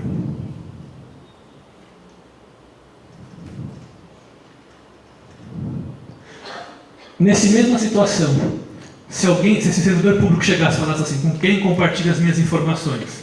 Se eu tivesse mapeado as informações de admissão, processo de admissão de novos servidores, eu teria lá quais são as informações para quem eu compartilho. Eu poderia dizer, as suas informações são compartilhadas para a empresa A, para a empresa B, para a empresa C, ou não são compartilhadas. O mapeamento me permite atender também o direito dos titulares. Tudo bem? Tranquilo? Deixa eu passar, por favor. Pode passar, por favor. Travou? Beleza. Para atender, então, o direito dos titulares. No caso da CGU, a gente deu a responsabilidade para a ouvidoria. Tá? As ouvidorias, são mais de 300 ouvidorias do Poder Executivo Federal, né, ficarão com a responsabilidade de atender o direito dos titulares. Isso está em processo. Hoje, dentro da CGU, para as informações dos processos internos da CGU, a responsabilidade da ouvidoria. Então, se alguém quiser saber algum tipo de informação sobre os seus dados pessoais que estão com a CGU, ou se tem dados com a CGU, é via ouvidoria que vai fazer isso. A interface do direito de titulares é a ouvidoria, e por similaridade é recomendável que seja, embora não seja uma obrigação. Se vocês entenderem que há um posicionamento melhor para esse tipo de tarefa, em outra secretaria que não seja na ouvidoria, ok. A lei não obriga que seja assim. É por similaridade. Tá? Então, você entra lá no site, aquela carinha lá, você tem acesso à informação e solicitação, parte dos direitos estão lá como acesso à informação, parte dos direitos estão como solicitação, a pessoa vai pelo próprio Fala BR, clica, faz a sua solicitação, e aí tem um fluxo interno. Por trás dessa interface, tem que ter um fluxo. Então, se eu tenho um mapeamento de dados, e eu não sei se aquela planilha, do jeito que ela está formatada, é possível carregar em sistema. Tá? Em vez de consultar a planilha, eu carrego isso no sistema e foi muito mais fácil gerir. Mas a própria planilha já ajudaria a, uma vez que chegou um pedido de com quem compartilho, essa pessoa está em qual processo? Esse processo, processo aqui. Eu vou ver dentro da planilha qual é a informação e para quem aquela informação é repassada. Okay? Por favor. E por último ali, por penúltimo, na verdade, a parte de sensibilização e treinamento. Lembra que eu falei para vocês que qualquer nova alteração, legislação, é natural do ser humano. Muitas vezes as pessoas interpretam de uma forma errônea, é má vontade, a pessoa não quer cumprir, a pessoa não quer fazer, às vezes é isso. Mas muitas vezes é um processo quase que natural do ser humano de estar dentro de uma área em que ele se sente mais seguro, em que ele tem mais conforto. É muito fácil essas teorias de coaching, né? Sai da sua área de conforto, arrisque, não sei o que, o pessoal quebra a cara, né? A gente gosta da segurança e do conforto mesmo, né? E é meio natural que coisas novas acabem intimidando a pessoa. Então é necessário um processo de sensibilização para o tema, em primeiro lugar, e depois de capacitação, para conseguir operacionalizar, fazer com que aquilo aconteça. Então, o ideal é um plano de treinamento, né? O setor responsável pelo planejamento e supervisão do plano, ideal que tenha um responsável que seja aquela área gestora da privacidade, mais o pessoal de RH, mais a escola de governo do município, a escola de governo do município de São Caetano, não sei se tem, mas uma escola de governo, ou quem cuide da capacitação dos servidores, que faça um plano que incorpore vários itens de capacitação, um deles é a capacitação em Lei Geral de Proteção de Dados, o público-alvo dos treinamentos, a periodicidade desses treinamentos, metodologia a ser utilizada, muitos adultos aprendem fazendo, né, a questão de andragogia mesmo, menos numa exposição, né? Por isso que muitos de vocês dormiram enquanto eu falava, o pessoal dormiu, porque a técnica utilizada da exposição não foi a técnica adequada, a culpa não é de quem dormiu, a culpa é de quem está expondo. Vou compartilhar a culpa com a Milene, a culpa é de quem também convidou, né, o expositor. Mas muitas vezes você tem que fazer exercícios de fixação, uma série de coisas e tal. Aqui é uma exposição mesmo, mas com a ideia de capacitação você precisa usar técnicas diferentes, uma questão de andragogia mesmo. Metodologia que vai ser utilizada, objetivos e metas relativos aos treinamentos. É necessário também que a ideia, se você quer fazer que algo seja aculturado de fato, aquilo precisa ser permanentemente tratado. Tá? Então vamos imaginar, vocês querem, sei lá, uma questão ambiental. Por que os nossos filhos eles entendem do aspecto ambiental mais do que a gente? Porque a agenda ambiental nas escolas é muito mais forte hoje, ou de uns anos para cá. Né? Meu filho tem 8 anos e meu filho é regrinha para tudo. Assim. Meu filho passou no sinal amarelo e já dá bronca na gente, a faixa de pedestre está lá longe, o mercado está do outro lado, aqui tem um mercado 100 metros da minha casa, a gente vai a pé. E um aspecto de cultura mesmo, de privacidade, como palestras como essa e outros momentos também, workshops, debates, o encarregado de dados mandar mensagens, mandar informações na intranet de vocês e tal, para que vocês se familiarizem quais são as práticas, quais são as obrigações, o que é que está acontecendo. Né? Eu não sei vocês, mas eu não consigo trabalhar, eu não consigo ser operacional, simplesmente. Mesmo que eu tenha que fazer, às vezes, uma atividade que ela é operacional, se eu não entendo o contexto, eu fico muito insatisfeito com aquilo. Acho que vai acontecer com vocês também. Né? Vocês devem ter alguma coisa burocrática no dia a dia, mas vocês querem se entender no processo, não é? Eu estou fazendo isso por que razão? Se não tiver uma razão, eu vou ficar muito infeliz com isso. Não é? É importante explicar as razões. E a questão de cultura de privacidade também, comunicações, de contexto, de informação, dos porquês e tudo mais, são importantes para convencer as pessoas dentro dessa ideia de sensibilização e treinamento. Por favor. E aí, considerando que vocês não têm a regulamentação e possivelmente não fizeram ainda um processo de implementação, há uma sugestão: se formar um grupo de trabalho para isso. Né?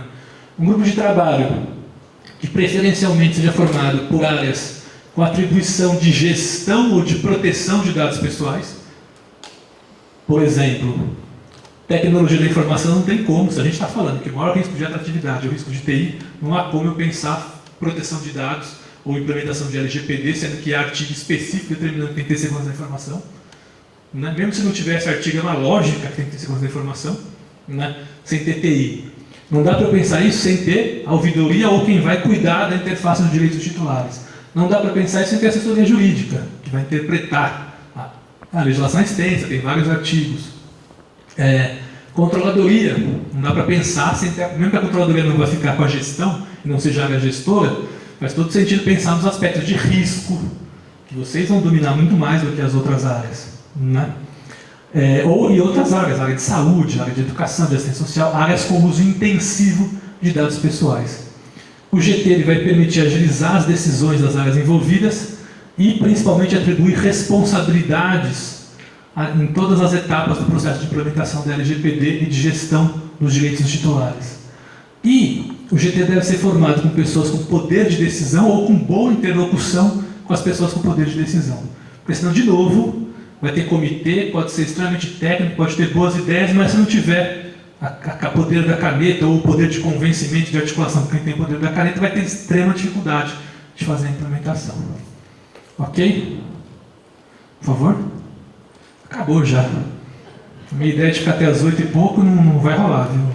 Não trouxe conteúdo suficiente.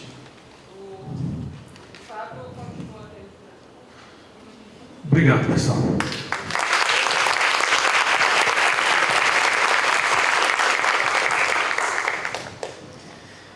Obrigado, Márcio. Costuma-se dizer que o que diferencia o bom do mau cantor é o playback. E o Márcio, sem o playback, continuaria até às 8, conhecendo o trabalho, o conhecimento dele. Então, nossos parabéns. Nós temos uma pergunta aqui, Márcio, mas antes, brevemente, primeiro agradecer em nome do Dr. Daniel Falcão, a doutora Milene, pelo convite aqui à participação nesse seminário. E, em breves palavras também, sobre a Prefeitura de São Paulo, como ela trabalha com essa questão da LGPD. Antes tem uma frase que foi escrita no artigo, há algum tempo atrás, da Economist, que fala que os dados são o novo petróleo. Então, essa é a importância dos dados para o futuro. Lá atrás, no regime nazista, se utilizou de dados para poder executar algumas ações. E hoje, o maior sistema de saúde do mundo, que é o SUS, Sistema Público de Saúde, ele utiliza os dados. Então, os dados estão aí e o que nós fazemos com ele, de que forma nós coletamos, de que forma nós utilizamos, é isso que vai determinar uma política pública eficiente. Então, na Prefeitura de São Paulo, em 2019, iniciou-se um grupo de trabalho com a Controladoria Geral do Município, a Secretaria de Governo, PRODAN e a Secretaria Municipal de Inovação e Tecnologia. Dentro desse grupo de trabalho ficou definido que o Controlador Geral seria o encarregado dentro do município e foi estabelecida uma cartilha e as diretrizes. Esse foi o ponto de partida da Prefeitura de São Paulo.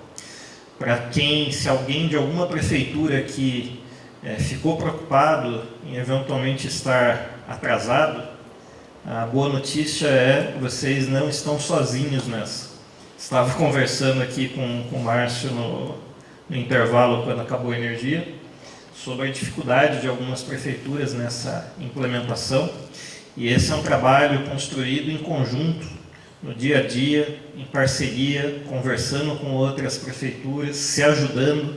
É assim que a gente trabalha. E aqui é a Rede Paulista de Controladorias Municipais.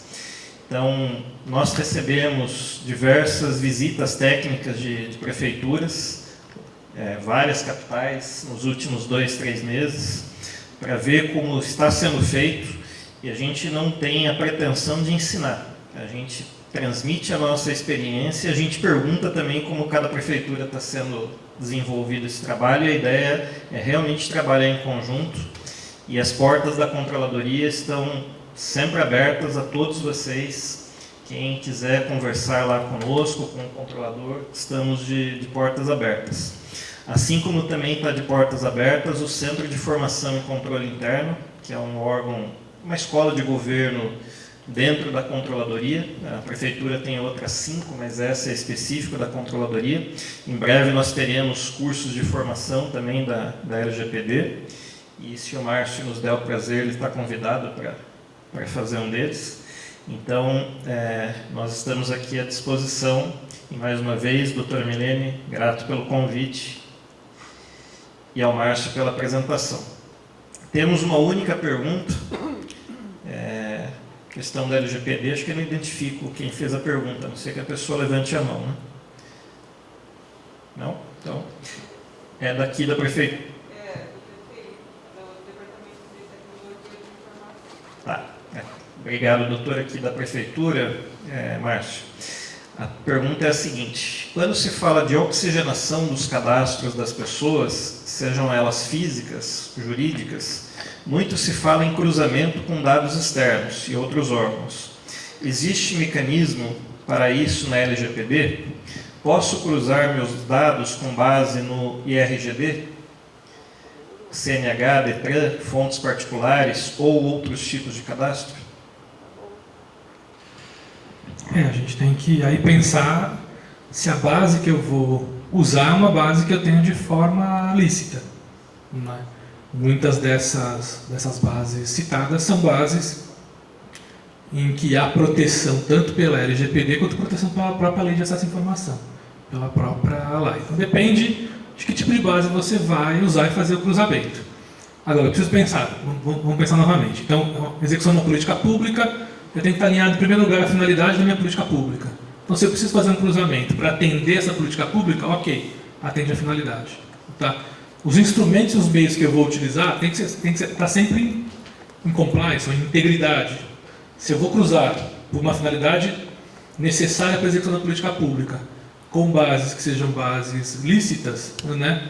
Ok, não há problema algum, sejam bases internas ou sejam bases externas. Então, eu tenho que pensar nesse raciocínio que eu mostrei para vocês. Finalidade, utilização das informações de forma necessária, limitação ao não uso excessivo de bases, de informações adicionais, além daquelas que eu preciso, e, logicamente, o uso de bases sejam bases lícitas, disponibilizadas de forma pública ou compradas essas bases de forma lícita. Tem uma série de... alguns instrumentos, por exemplo, instrumentos de fiscalização. A lei nos permite fazer uso de informações pessoais para atividade de fiscalização, né, não regulamentadas pela LGPD. Então, há algumas exceções do poder público para atividades específicas do poder público, segurança nacional, fiscalização e tal, que estão previstas lá. É a possibilidade do uso de informações sem esse regramento da própria LGPD. Então, a resposta é sim, com essas condições. Finalidade adequada, necessidade, o não uso de informações adicionais desnecessárias e cruzamento com bases lícitas. Se cumprir essas condições, é perfeitamente possível fazer esse cruzamento de dados. Mas acho que ela me disse o sentido da pergunta, geralmente, é com relação ao cadastro tributário.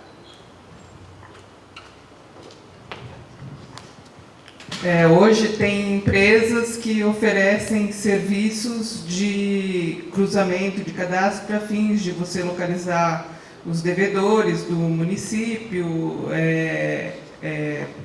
higienizar o cadastro, né, que a gente chama, para localização de bens, localização de endereço, enfim, para fins de execução fiscal, de cobrança de débitos, né? Acho que esse é um das hipóteses mais comuns, né, que geralmente de iniciativa da Secretaria da Fazenda, que quer ampliar aí seus dados de cadastro. Precisa tomar muito cuidado com essas empresas, justamente com aquela ideia de base lícita ou de base ilícita.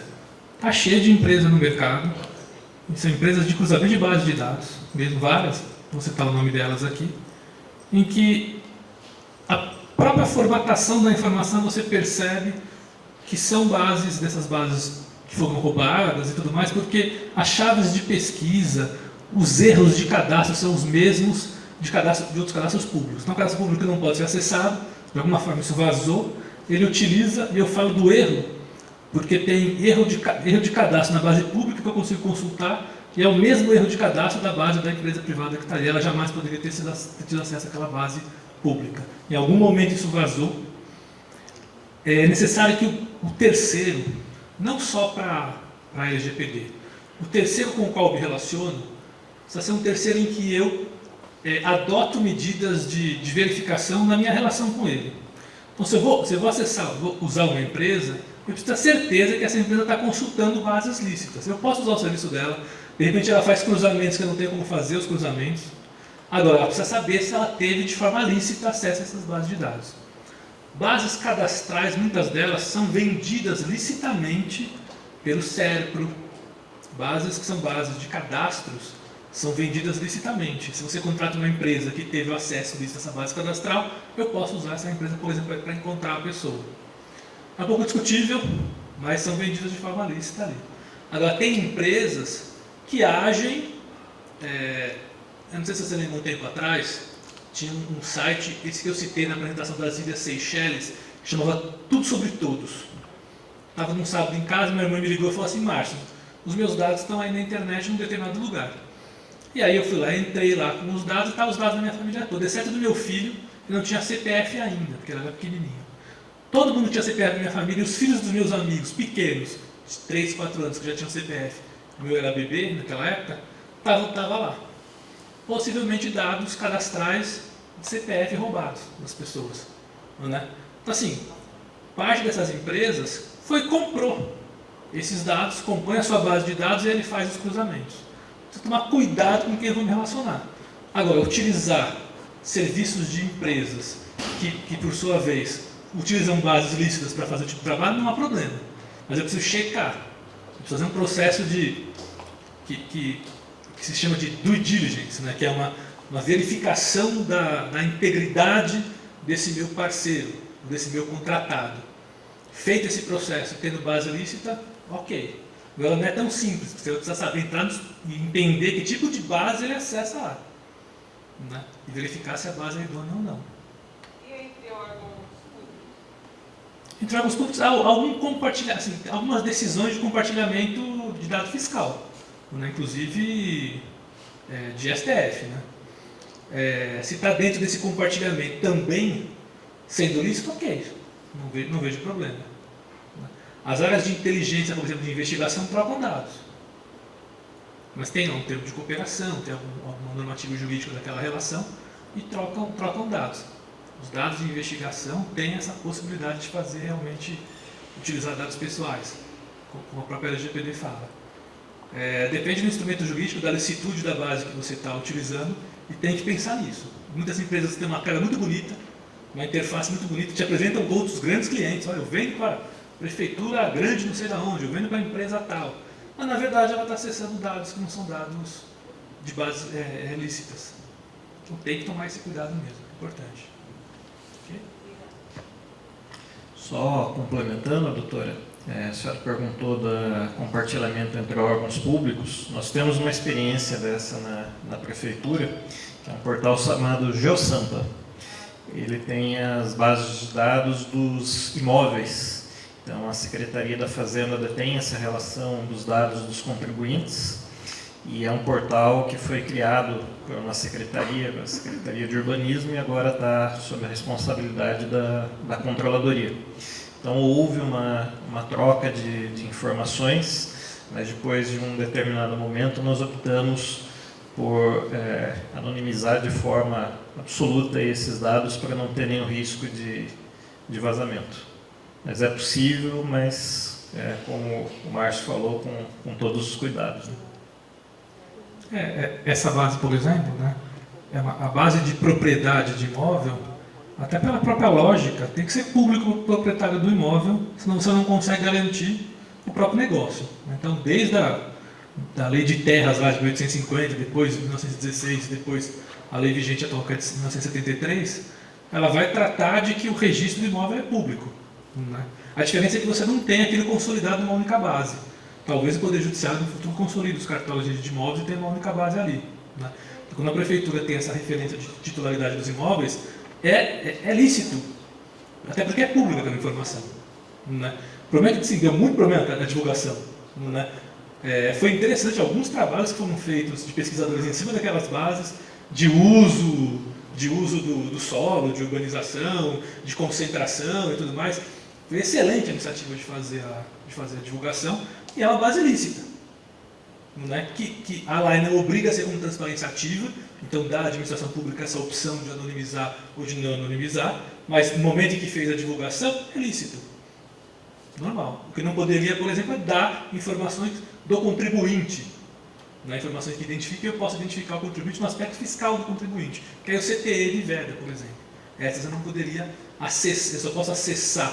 Esse compartilhamento só pode ser feito no âmbito do compartilhamento fiscal, né? E só entre os fiscos. Não pode, por exemplo, passar para a controladoria, por exemplo. Né? No âmbito federal, saiu um decreto de que as informações fiscais, não é que você quebra o sigilo para sigilo, é que você compartilha o sigilo. Então, a gente está tendo acesso a alguns dados fiscais, mediante a alteração legislativa no âmbito do Executivo Federal, que nos permite ter acesso ao dado, mas não que quebrou o sigilo, e sim que compartilhou o dado. Né? Agora, em relação ao setor privado, ficará sempre com muito cuidado no dado e analisaria que tipo de base ele está, que tipo de base ele tem. Se ele poderia ter essa base e que demonstre que ele tem licitude na base. Havendo, ok. Então, foi essa a única pergunta, Márcio. Então, agradecendo mais uma vez, antes de fecharmos essa mesa, coube a honra aqui de te entregar esse certificado. Então, quarto seminário Integridade na Administração Pública, reunião técnica da REPAC, Rede Paulista de Controladorias Municipais.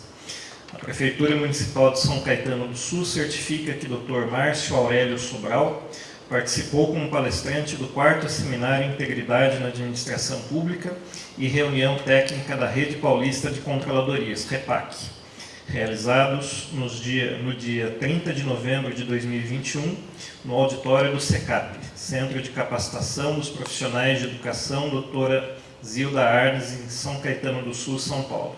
São Caetano do Sul, 30 de novembro de 2021, assinado pelo prefeito Anacleto Campanella Júnior e pela Controladora-Geral do município, Milene Gambale.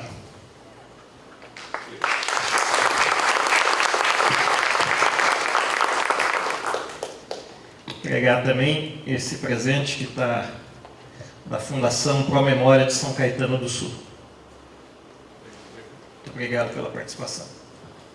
Fechamos assim essa mesa.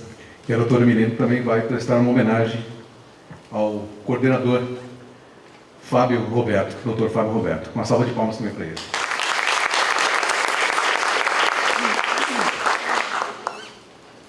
Doutora Milene vai com as suas palavras finais deste quarto seminário. Doutora, por gentileza. Com alguns percalços, né? Chegamos ao fim, alguns pequenos atrasos, a falta de energia momentânea, tivemos muita sorte, porque a gente sabe que São Caetano, muitas vezes a energia vai e demora bastante para voltar. Então, Deus nos ajudou. Queria agradecer a todos os palestrantes que estiveram aqui nos dias de hoje, aos moderadores também, Dr. Fábio, Dr. Alan. Agradecer ao cerimonial, né, ao Fernando, que sempre é o quarto seminário e é o quarto evento que ele nos dá a honra aqui de conduzir a cerimônia. Em nome dele, agradeço toda a equipe do cerimonial, a Adriana, enfim, todos que deram o maior apoio para a gente. Agradecer à Secretaria de Educação pela cessão aqui desse belo auditório, né, desse espaço público muito bonito, né, que cumpre aí uma função importantíssima de formação dos profissionais da educação, conta com uma bela estrutura. Então, agradeço ao secretário Fabrício, agradecer a comunicação, né, que nos deu apoio, inclusive ao pessoal da filmagem que nos acompanhou aqui todo o dia, né? Nós vamos disponibilizar depois os vídeos das palestras no nosso site. Agradecer o pessoal do som, que nos apoiou aqui o tempo todo. Agradecer a CESURB, Secretaria de Serviços Urbanos, pela disponibilidade aí dos veículos para buscar alguns palestrantes. Agradecer à Secretaria de Governo, na pessoa da doutora Silvia, que ajudou na organização desse seminário, além de fazer uma brilhante exposição, né? E além de ajudar, toda a equipe dela ajudou na formatação do evento de uma forma geral. Agradecer finalmente a equipe da Controladoria de São Caetano do Sul, o pessoal da Corregedoria, do Controle Interno, da Ouvidoria. Sem eles não seria possível a gente estar aqui hoje, né? Não vou nominar ninguém para não fazer injustiças, né? Então, agradecer também o apoio do Atende Fácil, através da diretora Renata, que nos cedeu o apoio da funcionária Dinéia, que nos ajudou aqui nos bastidores. E espero e agradecer a todos aqui que participaram, né, ficaram até o final. Nosso colega de Taboão da Serra, o Dr. Marco, que já trabalhamos junto na Secretaria em Santo André, ele era nosso diretor do PROCON, agora é procurador-geral de Taboão da Serra, o secretário também de Taboão da Serra, que está aqui presente, convidá-los a aderir à REPAC. Enfim, acho que cumprimos, né, a nossa missão e estamos à disposição também para depois, vocês, se quiserem encaminhar alguma pergunta aos palestrantes, a gente faz essa ponte. Gente, muito obrigado a todos, que todos voltem bem para suas casas. Até o próximo evento.